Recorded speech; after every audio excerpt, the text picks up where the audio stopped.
नमस्कार शेतकरी मित्रांनो, मी राहुल तांबे मधून परत 2-3 दिवसानंतर आपला व्हिडिओ येत आहे. खरं तर मी बाहेर असल्यामुळे त्या फेडिंगचा आपल्याला व्हिडिओ बनवता नाही आला. तर घरचीच मॅनेजमेंट करून या फेडिंग वगैरे करत असतात. मी समजा पाहिजे असेल तर त्यावेळेसला थोडंफार गायडन्स करून किंवा घरच्यांना पण सगळ्या गोष्टी माहित आहेत, त्याच्यामुळे ते हँडल करत असतात बॅच. तर आज आपली 8वी फेडिंग आहे. आपण 4थ्या फेडिंगचा व्हिडिओ पण नव्हता टाकला त्यावेळेस मी पण बाहेर होतो. तर 4थ्या फेडिंगला आपण विटकरी विजेता आणि सप्लिमेंट आणि चुना आणि त्यामध्ये 50 ग्रॅम ब्लिचिंग पावडर अशी अळ्यांवरती डस्टिंग केली होती.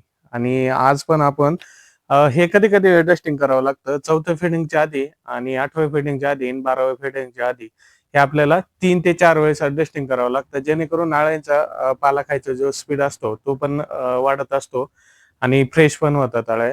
तर त्यासाठी आपण विटकरी विजेता 1 किलो, सप्लिमेंट विटकरी विजेता सप्लिमेंट ही 1 किलो, त्याच्यानंतर समप्रमाणात आपल्याला 1 किलो परत यामध्ये चुना, आपला ओमचा जो चुना असतो डस्टिंग करायचा तो चुना आणि त्यामध्ये 50 ग्रॅम ब्लिचिंग पावडर आपण सगळं मिक्स करून या डस्टिंग मशीन मध्ये हे सगळं मिक्स करून घ्यायचं आहे आणि याच्यावरती आपल्याला त्याची डस्टिंग करायची आहे आणि त्याच्यानंतर आपल्याला याची फिटिंग करायची असते. आता याचा डस्टिंग करण्याचा उद्देश असा असतो का आपल्या बॅच मध्ये समजा ग्लासरी, फ्रॅक्चरी आणि खडू हे जे प्रकार आढळून येत असतात, तर ते सप्लिमेंट आणि विजेता चुना आणि ब्लिचिंग जर आपण मिक्स करून मारलं तर त्याचं प्रमाण हे जवळपास 50% कमी होता असतो. कोणता पण रोग आल्यानंतर तो आपल्याला फक्त कंट्रोल करता येतो, तो पूर्णपणे बॅच मधून काढता येत नाही.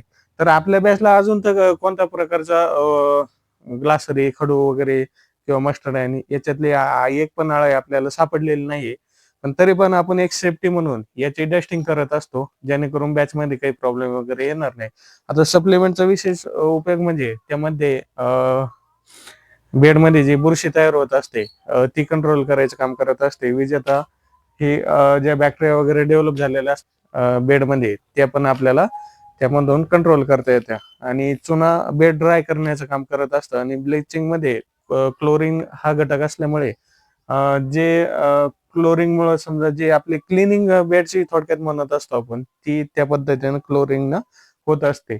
तर या पद्धतीने आपण आता डस्टिंग करून घेणार आहे आणि त्याच्यानंतर जी आपली 8वी फिडिंग आहे ती आपण याच्यावरती करून घेणार आहे.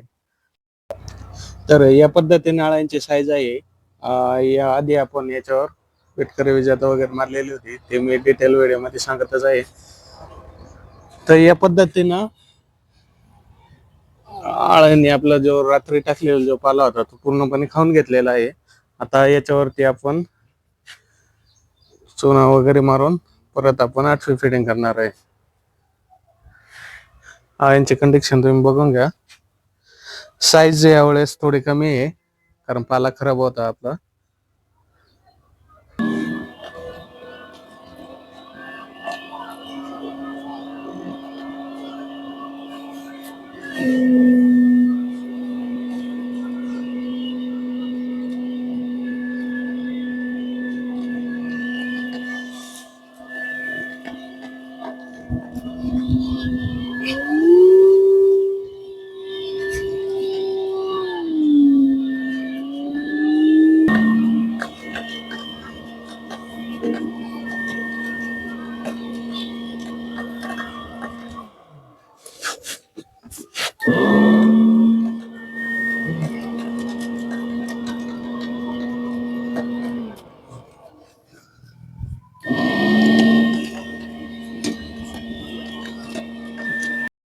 त्यानंतर या पद्धतीने आपण फिडिंग करून घेतलेली आहे.